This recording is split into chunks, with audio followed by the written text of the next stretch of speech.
नमस्कार, सगरमाथा विशेषमा स्वागत छ। म रोहित भण्डारी। दर्शकवृन्द, संविधान घोषणा भएको 1 वर्षभन्दा बढी समय भइसकेको छ। संविधान घोषणा जति जटिल थियो, यसको कार्यान्वयन त्यो भन्दा पनि अझ जटिल जस्तो देखिएको छ। संविधान घोषणा गर्दा अन्तिम समयमा मिलेका प्रमुख राजनीतिक दलहरू पछिल्लो समयमा सत्ता राजनीतिमा आएको फेरबदलका कारण विपरीत ध्रुवतिर उन्मुख देखिएका छन्। राजनीतिक दलहरू, विशेषतः प्रमुख 3 राजनीतिक दलहरू एक आपसमा संविधान संशोधन लगायतका विषयमा मतैक्यता व्यक्त गर्न सकिरहेका छैनन्। संविधान संशोधन नगरिकन यो संविधानलाई स्वीकार नगर्ने मधेसी मोर्चा लगायतको अडान छ भने संविधान संशोधनमा दलहरूबीच एकमत हुन सकिरहेको छैन। कसरी संविधान संशोधन गर्ने यो विषय यति बेला अन्योलताकै विषय बनेको छ। सँगसँगै 2074 माघ 7 भित्र विभिन्न निकायको चुनाव गरिसक्नुपर्ने एउटा संवैधानिक जुन खालको बाध्यता छ, अब अहिलेको अवस्थामा संविधानमा व्यवस्था भए अनुसार चुनाव कसरी सम्पन्न हुन सक्ला, यी लगायतका थुप्रै प्रश्नहरू छन्। आजको सगरमाथा विशेषमा हामी यिनै विषयमा केन्द्रित रहेर कुराकानी गर्दैछौँ। राजनीतिक विश्लेषक प्राध्यापक धनप्रसाद पण्डितसँग स्वागत छ यहाँलाई। धन्यवाद। यो संविधान घोषणा जति जटिल थियो, यसको कार्यान्वयन त्योभन्दा अझ जटिल जस्तो देखियो, होइन? हो, संविधान घोषणा निकै लामो भइसकेको थियो, तर यदि यो देशमा भूकम्प नआएको भए सायद संविधान त्यो बेला पनि घोषणा हुन्थ्यो कि हुँदैन थियो। भूकम्पले एकजुट बनाएको राजनीतिक माहौललाई संविधान घोषणासँगै फेरि फरक बाटोमा पुर्यायो। तराईको एउटा समूहले संविधानलाई स्वागत गरेन। परिणामस्वरूप त्यो 1 वर्ष बिते पनि अहिलेसम्म संविधान कार्यान्वयनको प्रक्रिया अलि जटिल मोडमा गएको छ। तराई मात्र होइन, तराईसँगै अर्को सायद छिमेकीहरूको पनि त्यसमा पहिलेदेखि केही दबाब थियो। त्यो दबावले को कारणले पनि तराई कति 5-6 महिना बन्द भएर नेपालीहरूले जुन दुःख भोगे त्यो पनि ताजै सम्झना छ। र भूकम्पपछि जति ठुलो त्यो तराई आन्दोलनले देशलाई आर्थिक रूपमा सङ्कटमा पार्यो, त्यो हिसाबले पनि यो संविधान कार्यान्वयनको पक्षमा जसरी 3 दल मिलेर संविधान जारी गरे, यसमा नेपालको राजनीतिमा माने पनि नमाने पनि तराईका राजनीतिक दलहरू अहिले फुटेर फरक फरक धारमा भएको भए पनि एउटा एजेन्डामा उनीहरू एक छन्। तराईको माग र संविधानभित्र नागरिकताको प्रश्न र अन्य केही प्रश्न उनीहरूले जुन राखेका छन्, त्यसमा उनीहरूमा अहिले पनि 2टा मत देखियो। एउटा नेपालमा अङ्गीकृत नागरिकलाई 10 वर्ष यो नपुगेर अङ्गीकृत नागरिकलाई माथिल्लो सबभन्दा माथिल्लो पद नदिनेमा केही तराईका पार्टीहरूले हिजोदेखि आवाज उनीहरूले पनि विभाजन छ। संसारको कुनै पनि संविधान सर्वसम्मत रूपमा निर्णय भएर जारी हुँदैन। यो नेपालको अहिलेको संविधान यो कार्यान्वयनका जटिलता चाहिँ यहाँले के देख्नु भएको छ? होइन, पहिलो जटिलता त संविधान कार्यान्वयन गर्नुभन्दा पहिले, संविधान जारी गर्नुभन्दा पहिले भारतीय प्रधानमन्त्रीले विशेष दूत पठाएर यसलाई रोक्ने कोसिस गरे। तर हाम्रा देशका 3 ठूला पार्टी मिलेर संविधान यो एक बेला यदि जारी हुन सकेन भने नेपालमा संविधान सायद संविधान सभाले जारी गर्न सक्दैन कि भन्ने कन्डिसनमा उनीहरू अन्तिम निचोडमा पुगे र संविधान जारी गरे। संख्यात्मक रूपमा हेर्ने हो भने नेपालमा निकै ठूलो संख्याले संविधानलाई हस्ताक्षर गरेको हो, तर कहिलेकाहीँ संख्याले पनि मात्र मिनिङ राख्दैन। तराईका पार्टीहरू विभाजित भएको भए पनि 60-70 जनाको उपस्थिति मात्रको सवाल होइन कि सिङ्गो मेचीदेखि महाकालीको तराईको एउटा समूहले त्यसको विरोध गरेको कारणले र त्योसँग सँगसँगै अरू छिमेकीको पनि सदासहायता सहानुभूति भएको कारणले नेपालमा संविधान जारी जुन कुरामा, जस्तै राज्यको स्वरूपको सम्बन्धमा, नागरिकताको सम्बन्धमा, यिनीहरूले मेजर कुरा 2-3 जुन कुरा हो, अनि तराईका राज्यको सम्बन्ध, तराईमा थरुहट हुने कि नहुने, थारूको राज्य हुने अहिले करिब मिल्ला जस्तो देखिराखेको छ।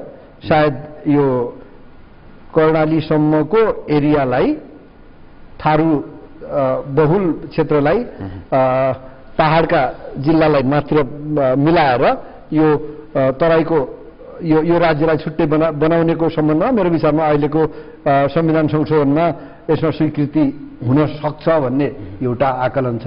अर्को आकलन दुईटा पूर्वका दुईटा पश्चिमका जिल्लाको सम्बन्धमा जुन विवाद छ त्यो चाहिँ आयोगले टुङ्गो लगाउने कि उच्च स्तरीय राजनीतिक संयन्त्रले टुङ्गो लगाउने भन्ने सम्बन्धमा अहिले पनि विमति छ। जुन यो तराई मधेस केन्द्रित राजनीतिक दलहरू जो हुन् उनीहरूले अब पनि संविधान संशोधनमा ढिलाइ भएदेखि चाहिँ सरकारले दिएको समर्थन फिर्ता लिएर आन्दोलनमा जान्छौं भन्ने जुन चेतावनी दिएका छन्, उनीहरूको यो चेतावनीपछि अब संविधान संशोधन तत्कालै हुने त्यो छाँटकाँट देख्नु भएको छ यहाँले या यसलाई केही समय लाग्ला? यहाँको यो प्रश्नमा मलाई मेरो पनि तराईका केही मित्रहरूसँग सम्बन्ध छ, कुराकानी हुन्छ। मेरो विचारमा उहाँहरू संविधान संशोधनको प्रस्ताव टेबल गरिदियो भने हामी यो अगाडि जान्छौँ। हामीलाई पनि केही न केही फेस सेभिङ पनि चाहियो, केही हाम्रा माग पनि पुरा हुनु पर्यो। 7% कसैको पनि माग पुरा हुँदैन, त्यसमा केही हामी पनि कम्प्रोमाइज गर्न सक्छौँ भन्ने कन्डिसनमा हुनुहुन्छ। त्यसकारण यदि संसदबाट 2/3ले पारित गर्नको लागि एमाले सहितको सहमति भएन भने त्यो सम्भव छैन। एमाले भित्र पनि बाहिर विरोध गर्ने, भित्र समर्थन गरौँला संविधान संशोधनलाई भन्ने धार एमाले भित्र पनि स्पष्ट रूपमा दुई धार रहेको छ। बाहिर नेताहरूले जतिसुकै ठूलो सम्पूर्ण गाली गरे पनि, गाली गलौज गरे पनि अथवा यसको विरोध गरे पनि भित्रतिर उनीहरूको पनि अहिले भोट ब्याङ्कमा, तराईको भोट ब्याङ्क त सबैको लागि चाहिएको छ नि, तिनीहरूलाई चिडाउनु त उसले पनि चाहँदैन नि। त्यसैले अहिले संविधान संशोधनको विधेयकलाई टेबल गर्ने बित्तिकै अगाडि जान सक्छ भन्ने एउटा कुरा छ। अर्को तराईका पार्टीले पनि सबै आन्दोलन गरेर फेरि त्यही रूपमा नाकाबन्दी गरेर अगाडि बढ्न त्यसले राष्ट्रलाई पनि फाइदा हुँदैन, हामीलाई पनि फाइदा हुँदैन र अरू कुनैलाई पनि फाइदा हुँदैन भन्ने उनीहरू त्यसमा पनि उनीहरू करिब कन्भिन्स छन्। त्यसैले एक किसिमको घुर्की हो। मलाई लाग्दैन उनीहरू सरकारबाट इमिडिएटली सरकारको समर्थन फिर्ता गर्छन् जस्तो मलाई लाग्दैन। तर उनीहरूले फिर्ता गर्दैन भन्दैमा 3 दलले अथवा सत्ताका मुख्य अहिले 2 घटक माओवादी केन्द्र र नेपाली कांग्रेसले त्यो संविधान संशोधनको विधेयकलाई अगाडि बढाउनको लागि यो खुट्टा एकदम लगपगाउनु हुँदैन। मेरो विचार संविधान संशोधनको विधेयक चाहिँ टेबल गर्नुपर्छ।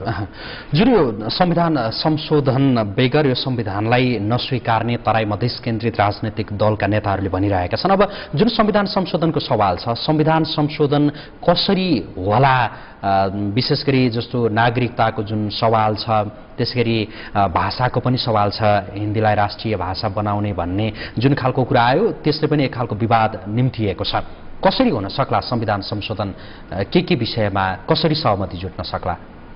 हिन्दी मूलत नेपालको भाषा होइन। मैथिली, भोजपुरी, थारू, अवधीको नेपालमा त्यो मातृभाषाको रूपमा बोल्ने संख्या धेरै छ। तर हिन्दी धेरै जसो नेपालीहरूले बुझ्ने भाषाको रूपमा नेपाली पछि हिन्दी छ। यो इन्डियन टेलिभिजनको कारणले, रेडियोको कारणले, इन्डियासँग उठबसको कारणले, त्यसैले हिन्दी भाषालाई नेपालको भाषा बनाउनको लागि तराईका पार्टीहरू बीचमा पनि फरक मत पनि छ, एकै मत छैन। किनभने यो जनकपुरतिर पूर्वी तराईतिर कुरा गर्नुहुन्छ भने धेरै जसो मैथिली भाषीहरू छन्, भैरवातिरको यतातिरको कुरा गर्नुहुन्छ भोजपुरी भाषी छन्। त्यसले ती चाहिँ नेपालका इन्डियामा पनि इन्डियाको भाषा पनि हो, नेपालको पनि भाषा हो, मैथिली पनि हो, भोजपुरी पनि हो।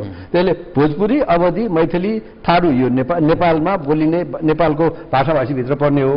अहिलेसम्म हिन्दी चाहिँ क्लियरली नेपालको भाषाभाषीभित्र नपर्ने। तर तराईका पार्टीहरूको एक मना भनाइ के भने कम्तीमा हामीहरू भोजपुरी मैथिली भए पनि हाम्रो सेकेन्ड ल्याङ्ग्वेज भयो भने हिन्दीलाई हामी सबैले बुझ्छौँ, सबैको कम्युनिकेसनको भाषा हो। त्यसैले हिन्दीलाई मात्र इन्डोर्स गर्न सक्यौँ भने हाम्रो जित हुन्छ भन्ने उनीहरूको मानसिकता हो। तर जुट्न सक्ला, कसरी जुट्ला? सहमति जुट्न अलिक गाह्रो छ, अलिक गाह्रो छ। अर्को अर्थमा यदि सबैले स्वीकार गर्ने हो भने नेपाल त अब बहुभाषिक, बहुजातीय, बहुधार्मिक राष्ट्र भने हामीले संविधानमा उल्लेख गरेकै छौँ भने त्यो भित्र त बहुभाषाभित्र त्यो पनि परिहाल्यो नि। जसरी हामीले लुगालाई नेपालको लुगा, अहिले नेपालको लुगा राष्ट्रिय पोसाक भन्ने छैन नि हो, तर भाषा चाहिँ कम्युनिकेसनको सरकारी कामकाजको भाषा नेपाली हो, अरू चाहिँ सबै नेपाली भाषाभाषी हुन् भनेर मान्ने बित्तिकै हिन्दीलाई छुट्टै दर्जा दिन जरुरी त छैन। जस्तै नेपालको नोटमा 2टा भाषा छ, अंग्रेजी छ, नेपाली छ। भारतको नोटमा 18-19वटा भाषा छ, त्यसमा नेपाली पनि छ। किनभने उनले भारतमा त्योभन्दा धेरै भाषा बोलिन्छ, तर त्यति भाषालाई राष्ट्रिय भाषाको मान्यता दिएको हुनाले त्यो नोटमा नै ती भाषामा लेखिएको छ, तपाईँलाई थाहा छ। त्यसैले नेपालमा हिन्दी भाषाको सम्बन्धमा धेरै ठुलो समस्या नहोला। राज्यको पुनर्संरचनाको विषय र नागरिकताको विषयमा तराईकै समूह 2टा समूहमा बाँडिसकेका छन्। त्यसकारण अंगीकृत नागरिकताको सवालमा कहिलेकाहीँ धेरै कुरा उठ्दाखेरि इन्डियासँग विवाहबारी हुन्छ, इन्डिया अनि त्यो चाहिँ अंगीकृतको कुरा हुन्छ। नेपालीहरू कहिले अमेरिकासँग बिहा हुन्छ, अमेरिका जाने धेरै छन्, पढे लेखेका माथिल्लो घरानाका राम्रा, अनि अस्ट्रेलिया जान्छन् भने अहिले यदि यो अंगीकृत नागरिकताको सवाल छ, नेपालको आमा अथवा बाबुबाट जन्मेका छोराछोरी जुनसुकै मुलुकको पनि हुनसक्छ नि। कहिलेकाहीँ हामी अंगीकृतको कुरा गर्दाखेरि सिधै भारतलाई सिधै ठोकेर भारतीयसँग धेरै व्यापारी हुन्छ, त्यसकारण त्यसलाई भनेर मात्र सोच्ने कुरा देखिन्छ। र त्यसमा चाहिँ तराईका धेरै जसो नेताहरू अंगीकृत नागरिकलाई यो माथिल्लो पद दिने सम्बन्धमा उहाँहरूमै रिजर्भेसन देखियो। हिजोदेखि मिडियामा आएको छ, त्यसमा मैले धेरै बोल्न जरुरी देखिँदैन, त्यसकारण त्यसमा समस्या नहोला जस्तो लाग्छ मलाई। के होला, कसरी जुट्ला त यो सहमति? एकातिर प्रमुख विपक्षी दल नेकपा एमाले जसले संविधान संशोधनकै औचित्य पुष्टि भए मात्रै सहमति जनाउने संविधान संशोधन गर्न सकिने भनिरहेको छ, अर्कातिर विभिन्न विषयहरू उठिरहेका छन्। एमालेको औचित्य पनि यदि एमाले र माओवादीको सरकार आजसम्म कायम रहेको भए संविधान संशोधनको विधेयक पहिले एमाले टेबल गर्न खोज्थ्यो, सायद कांग्रेस त्यसबेला चुप बस्थ्यो कि मलाई थाहा छैन। कांग्रेस रिजर्भमा नेपालमा यो राष्ट्रिय एजेन्डामा पार्टीगत यो पेटी इन्ट्रेस्ट राखेर अगाडि बढ्नु नै नेपालको दुर्भाग्य हो। पहिलोको दुर्भाग्य के भने नेपालमा 100 भन्दा बढी पोलिटिकल पार्टी हुनु नै नेपालको देशको विकासको लागि सबभन्दा ठूलो घातक हो। अर्को पार्टीहरूमाथि यो थ्रेसहोल्ड नहुनु नेपालको राजनीतिको लागि सबभन्दा ठूलो विडम्बना हो। त्यसैले जो सत्ता प्राप्त गर्यो ऊ एउटा लाइनमा जान्छ, सत्ताबाट बाहिर जाने बित्तिकै अर्को भाषा बोल्छ। यदि एमाले खड्गओली नै प्रधानमन्त्री भएको भए आजसम्म संविधान संशोधनको विधेयक एमाले र माओवादी सहितको सरकारले पेश गरिसकेका हुन्थ्यो। त्यो बेला कांग्रेस सायद रिजर्भेसनमा बस्ने कि के गर्थ्यो त्यो पछिल्लो कुरा हो। र अहिले कांग्रेस र माओवादीको सरकार भएको कारणले एमाले विरोध गरेको हो, साँच्चै त्यो संशोधनको विधेयक विरोध गरेको हो जस्तो मलाई लाग्दैन। अर्को प्रसंग जुन चुनाव 74 माघ 7 भित्रमा गरिसक्नुपर्ने जुन बाध्यकारी व्यवस्था छ, अहिलेको राजनीतिलाई हेर्दाखेरि अहिले जुन विवादहरू जेमा देखिएका छन्, कतिपय चुनावी कानूनहरू बन्न बाँकी छन्, यी सबैलाई हेर्दाखेरि चाहिँ चुनाव 74 माघ 7 भित्रमा हुने सम्भावना कतिको देख्नु भएको छ यहाँले? होइन, माघ 7 सम्म चुनाव होला, तर तिनटै तहको चुनाव हुन्छ भन्नेमा मलाई शंका छ। सके चुनाव नै रोकिन पनि सक्छ यदि यो संविधान संशोधन अगाडि बढेन। र तपाईले देख्नुभयो नि इन्डियाको राष्ट्रपति आउनुभयो, अहिले हाम्रो भूपू प्रधानमन्त्री इन्डिया गएर आउनुभयो, पहिले मोदीजी ले सन्देश दिनुभयो, मोदीजी आउनुभयो भने सम्पूर्ण अहिलेसम्म इन्डियाको पनि एउटा एजेन्डा के जे पनि संविधान संशोधन गर सबैलाई समेट्ने गरेर अगाडि बढ। संसारमा कुनै पनि मुलुकले आफ्नो संविधान जारी गर्दाखेरि अर्कोको निर्देशनमा गर्छ र? हाम्रै छिमेकी निर्देशन भन्दा नि एक किसिमको सल्लाह हो। हाम्रै छिमेकी मुलुकको संविधान विश्वको सबैभन्दा ठूलो, सबैभन्दा अकोमोडेटिभ भनेको संविधानमा भित्र पनि त्यो देशमा तपाईलाई थाहा छ कतिपय जनताहरू हामीलाई अलि व्यवहार समान भएन अथवा हामीले हाम्रो इच्छाअनुसार सरकार चलाउन पाएनौं भनेर 3 महिना भन्दा बढीदेखि एकदम राज्य नै अस्तव्यस्त छ भने कहिलेकाहीँ अरूको घरमा सिसाको त्यो काँचको घरमा ढुङ्गा हान्नुभन्दा पहिले आफ्नो घर पनि हेर्नुपर्ने हुन्छ कि। भनेपछि कुनै पनि संविधानले सम्पूर्ण कुरा समेटेको हुँदैन, तर संविधान आवश्यकता अनुसार देशले संशोधन गर्छ। त्यसमा नेपाली भने अमेरिकाको संविधान 24-25 पटक मात्र संशोधन भएको छ अहिलेसम्म। 1789 मा बनेको संविधान, इन्डियाको संविधान 50 मा आएको संविधान 100 भन्दा बढी संशोधन भइसकेको छ। नेपालको 47 संविधान एकचोटि पनि संशोधन नभएर मर्यो, तपाईँलाई थाहा छ। त्यसकारण संविधान संशोधनको लागि हामीले रुम राखेका छौँ, 2/3ले हुन सक्छ र त्यो आवश्यकता अनुसार नेपाली जनताले गर्दै जानेछन्, त्यसमा समस्या छैन। र इलेक्सनको जहाँसम्म सवाल छ, अहिले चैतसम्म प्रचण्डजीको सरकारले चुनाव गराउने भनेको छ। एउटा स्थानीय निकायको निश्चित भएको छैन, स्थानीय चुनाव गर्ने, पहिले स्थानीय चुनाव गर्नको लागि स्थानीय निकाय त फिक्स हुनु पर्यो नि। यदि त्यो स्थानीय निकायको गठनलाई तराई मधेसका दलहरूले आफ्नो मागसँग जोडेका छन्। यदि संविधान संशोधन अगाडि जान्छ र हुन्छ भने हामी त्यो स्थानीय निकायलाई मान्न सक्छौँ, होइन भने पहिले राज्य बनाउनु पर्यो, त्यसपछि स्थानीय निकाय त राज्यले बनाउँछ। राज्यले आफ्नो कति निकाय बनाउने त्यो राज्यले तोक्छ भन्ने उनीहरूको भनाइ छ। उनीहरू त्यो आफ्नो एजेन्डामा उनीहरू आफू क्लियर होलान्। त्यसकारण त्यो अवस्था यदि यथास्थिति रह्यो भने चैतमा चुनाव हुने सम्भावना अहिलेसम्म देखिँदैन। चैतमा चुनाव भएन भने फेरि अर्को कुरा आउन सक्छ। चैतमा चुनाव गराउने, 9 महिना पुर्याउने अनि वर्तमान प्रधानमन्त्रीले कुर्सी छोड्ने, अर्कोलाई दिने भन्ने जुन एक किसिमको अन्डरस्ट्यान्डिङ भइसकेको छ, त्यो अन्डरस्ट्यान्डिङमा स्थानीय चुनाव नभएपछि कतै भोलि सत्ताधारी पार्टी बीचमै फरक मत हुने हो कि त्यसले चुनावकै कारणले। यो चैतभित्रमा चुनाव होला नहोला एउटा पाटो छ, तर 74 माघभित्रमा चुनाव हुन सकेन भने यो संविधान फेल हुन्छ। जसरी चुनावको सम्भावना नभएको तर्फ इङ्गित एउटा सम्भावना हुन सक्छ। सम्पूर्ण रूपमा संविधान कार्यान्वयन गर्नको लागि राष्ट्रपति लगायतको चुनाव गर्नको लागि स्थानीय निकाय पनि चाहिन्छ भने त्यो भनाइमा राष्ट्रपति सहितको सम्पूर्ण 3 तहको चुनाव भएको हुनुपर्छ, जसको लागि राष्ट्रपतिलाई भोट हाल्ने त स्थानीय निकायका मान्छे पनि हुन्छन्। यदि स्थानीय चुनाव हुन सकेन भने यो देशमा 74 माघसम्म एकैचोटि राज्य र केन्द्रको चुनाव हुन सक्छ। यदि संसदको लागि मात्र चुनाव भयो भने त्यसैलाई वैध मानेर स्थानीय निकाय पछि पनि गर्न सक्छौँ भने यिनीहरू अगाडि बढ्न सक्छन् र नेपालका राजनीतिक दलहरू। तर नेपालका राजनीतिक दलहरूमा तपाईँलाई थाहा छ कहिलेकाहीँ एकदम कामै नगर्ने, राति 12 बजेपछि एकाएक हस्ताक्षर गर्ने पद्धति र अन्तरिम संविधान निर्माणदेखि हामीले देखेका हौँ।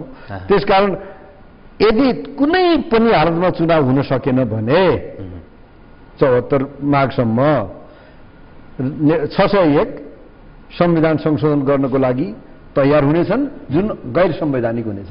संविधान अनुसार त्यो हुनु हुँदैन। त्यसपछि सर्वोच्च अदालत र संसद बीचको त्यो टकराव अगाडि बढ्छ र त्यसपछि पछिको राजनीति कुन मोडमा जान्छ त्यो पछिल्लो कुरा। अहिले बेकार हामीले किन त्यो लामो सोचेर त्यो कल्पना, त्यो नहुने कुरा अहिले कल्पना नगरौँ। अहिले चाहिँ चुनाव हुन्छ, 3टै तहको चुनाव हुन्छ र संविधानले निकास पाउँछ, संविधान संशोधन पनि हुन्छ र बिस्तारै अकोमोडेटिभ भएर बिस्तारै सबैलाई समेटेर देश अगाडि बढ्छ र देशमा शान्ति विकास दुवै आवश्यक छ।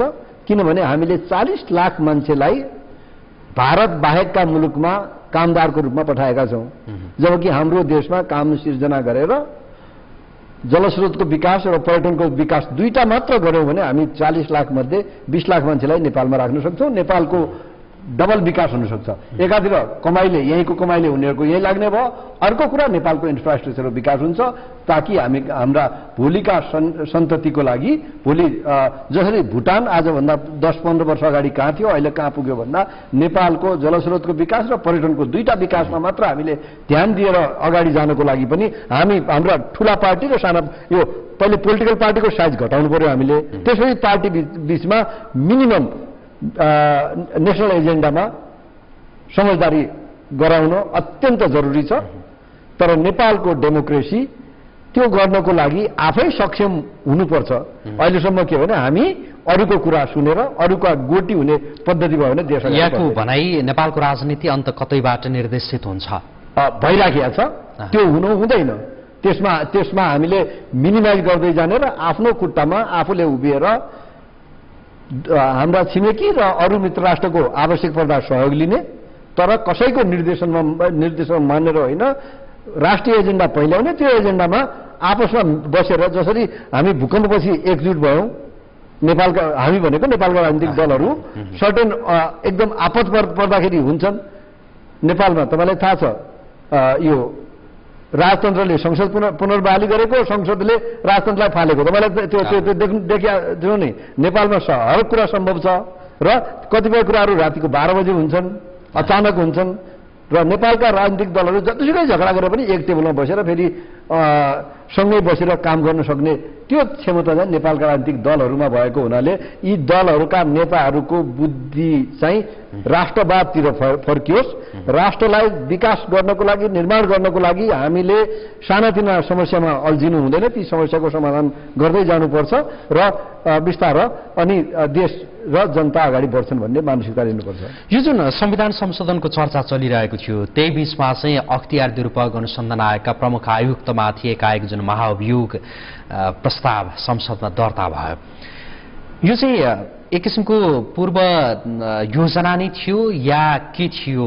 यसका पछाडिका कारणहरू केही हुन सक्छन् या आवश्यक थियो? कसरी विश्लेषण? एउटा त के भने लोकमान सिंह कार्कीको नियुक्तिको सम्बन्धमा योग्य नै नभएको मान्छेलाई नियुक्ति गरेको हो भन्ने पनि एउटा मुद्दा परेको छ, तपाईँलाई थाहा छ।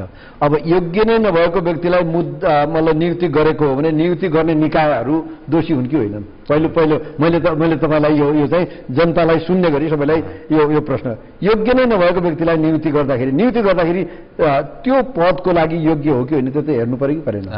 फेरि नेपालमा पहिलो यो एक मना निर्णय भएको लोकमानको नियुक्तिको सम्बन्धमा कसरी भयो? सुरुमा विरोध गर्ने नेता पनि अन्तिममा गएर ओभरनाइट राष्ट्रपतिले शपथ ग्रहण गराउँदैन भने उनले पनि गराए भने लोकमान एउटा पात्र हुन्। लोकमानले गरेका कतिपय काम आलोच्य थिए। लोकमानले मुख्य ठाउँमा जहाँ पैसा हुन्छ, जो पैसावाला छ, जसले धेरै कमाए देखिएको छ, बजारमा हल्ला छ, त्यसलाई कहीँ पनि छापमा मारेन, काम गरेन। विश्वविद्यालयका प्राध्यापक, सानोतिना कोही कर्मचारी, सुब्बा, खरदार, बैदार माथि कारबाही गरे। त्यसले गर्दा लोकमानलाई नियुक्ति गर्नेलाई लोकमानले अवैधान दिएको छ भन्ने जनताले सोचेका थिए। कतै त्यो नियुक्ति गर्नेमाथि प्रश्न उठ्न थाल्यो भन्ने हिसाबले अचानक छापामार शैलीमा आयो भनेर मिडियामा आयो। त्यसमा मैले पनि धेरै भन्नुपर्ने कुरा छैन र नेपालमा अख्तियारले नै अख्तियारको दुरुपयोग गरेको छ। पहिलेको अख्तियारको प्रमुखले पनि एउटा पार्टीको नेतालाई जेल हाल्यो अख्तियार लगाएर, अर्को पार्टीकोलाई टुनीखेलबाट खुला रूपमा भ्रष्ट भनेर उनकै पार्टीकोलाई घोषणा गरेकोलाई पनि खुल्ला छोडेको तपाईँलाई पक्कै इभिडेन्स थाहा छ होला। यसरी बुझ्दा भयो जस्तो अख्तियार राजनीतिक दलहरूबाट निर्देशित छ, राजनीतिक दलहरू छिमेकी विदेशीहरूबाट निर्देशित छन्, त्यो भएर यसमा त अख्तियार पनि विदेशी छिमेकीसँग प्रभावित छ, राजनीतिक दलका नेताहरू पनि छिमेकीसँग प्रभावित छन् भन्ने कुरा यो लोकमानको केसमा चाहिँ त्यस्तो देखियो भने यो कुन मान हुनुपर्ने त्यो पछिल्लो कुरा हो। अख्तियारमा जाने मान्छेले कम्तीमा आफूले अख्तियारको दुरुपयोग गर्न हुँदैन। अख्तियारमा जाने मान्छेले सबैमाथि समान व्यवहार गर्नुपर्छ भने जुन अख्तियार दुरुपयोग अनुसन्धान आयोग भने पञ्चायतकालमा अख्तियार दुरुपयोग निवारण आयोग भन्ने थियो, कसैले निवारण गर्न सकेन भनेर नाम फेरेर अनुसन्धान आयोग बनाए। त्यो अनुसन्धान आयोगले पनि अनुसन्धान बायस भएर गरेको कारणले पनि अनि एकजना केसी डाक्टर केसीको माग थियो। तपाईँलाई थाहा छ त्यो अख्तियारमा यसको अविश्वास प्रस्ताव टेबल हुनुभन्दा पहिले नै नेपाली कांग्रेसका 2-3 जना सांसदले संसदमा कुरा उठाइसकेका थिए यो अगाडि बढाउनुपर्छ भनेर। भने ती विभिन्न प्रसङ्ग छँदै थिए तैपनि जुन किसिमले एमाले र माओवादी सत्तासीन र प्रतिपक्ष मिलेर अचानक त्यो टेबल भयो, त्यो चाहिँ अरूको लागि पनि शङ्काको विषय भयो। कतै उहाँहरूमाथि खोजनीति हुन थालेको हुनाले गरेको हो कि भन्ने मिडियामा आएको छ। त्यसमा मैले धेरै भन्नुपर्ने जरुरी छैन। तैपनि लोकमानलाई त्यो पदमा राखिरहन जायज कुनै हालतमा देखिँदैन।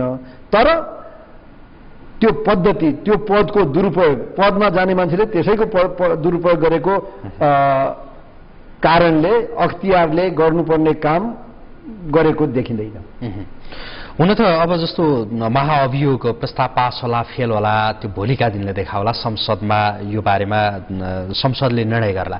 केही गरी महाअभियोग प्रस्ताव फेल भयो भने यसले सरकार समीकरणमा कुनै असर गर्ला कि नगर्ला? फेल भयो भने त असर त हुनु पर्यो, हुनुपर्ने होला। यदि प्रस्ताव फेल भयो भने प्रस्ताव त सरकारले ल्याएको छ, सरकारको एक घटकले ल्याए पनि सरकारले ल्याएको छ, त्यो ल्याएपछि त्यो मोरल नैतिक दायित्व हुन्छ हो। तर मलाई लाग्छ कि यो पास फेल भन्दा पनि लोकमानलाई भरसक राजीनामा दिएर बाटो क्लियर गराउनतिर गएर पास फेलतिर जाँदैनन् कि भन्ने मलाई शंका लाग्छ। हामी यहाँसँगको कुराकानीको अन्त्यतिर छौँ। अन्त्यमा सोधेँ, जुन भारतसँगको सम्बन्धका विषयलाई लिएर थुप्रै खालका टीका टिप्पणी चर्चा परिचर्चा हुने गर्छन् र पछिल्लो समयमा वर्तमान सरकारको नेतृत्वकर्ता दल र सत्ता साझेदार दल विशेष गरी भारतप्रति अलि बढी नै लम्पसार देखिए भन्ने जुन खालको आरोप छ, यो चाहिँ आरोपका लागि आरोप मात्रै हो या कसरी विश्लेषण? यो लम्पसारको कुरा यस्तो छ, भारतको निकै विरोध गरेको चाइनासँग सम्झौता, यो पारवहनको सम्झौता गरेर निकै ठुलो काम गरेको र जङ्गबहादुरपछि सबभन्दा ठुलो राष्ट्रवादी काम गरेको भनेर डङ्का पिटाउने ओलीजीले प्रधानमन्त्री हुनको लागि कम्तीमा 5वटा मिसन पठाएका थिए। को पठाएका थिए त्यो म भन्न सक्छु, तर अहिले भन्न जरुरी छैन। भने भारतबाट आशीर्वाद लिएर ओली प्रधानमन्त्री भएका हुन् त्यो बेला पनि। त्यो ती मिसन के को लागि पठाएको नभए त्यसले आफै जान्नु जरुरी छैन, भारतमा जानै पर्दैन, यहीँबाट टेलिफोन गरेर पनि धेरै कुरा पुग्छ भने। तर आफू सत्तामा जाने बित्तिकै त्यो लम्पसार नहुने, सत्तामा गएको मान्छे त्यहाँ गयो भने लम्पसार हुने भन्ने त्यो चाहिँ नेपालका नेताहरूको क्षुद्र भनाइ मात्र हो जस्तो मलाई लाग्छ। तर भारतसँग जुन हाम्रो एकदम अति नै धेरै परनिर्भरता छ र त्यो परनिर्भरताको कारण र हाम्रो 1700 किलोमिटरको खुला सिमानाको कारणले हामी भारतसँग खुला रूपमा आवत जावत गर्न सक्छौँ। त्यसकारण भारतले पनि कहिलेकाहीँ हामीलाई हेप्ने अथवा हामीमाथि दबाब दिएको हामीले धेरै इक्जाम्पल पाएका छौँ। तर जहाँसम्म खड्ग ओलीको ठुलो कुरा र यो भारतसँग लम्पसार, खड्ग ओलीले उत्तरतिर सम्झौता त गरे, तातो पानीको नाका किन खोलेनन्?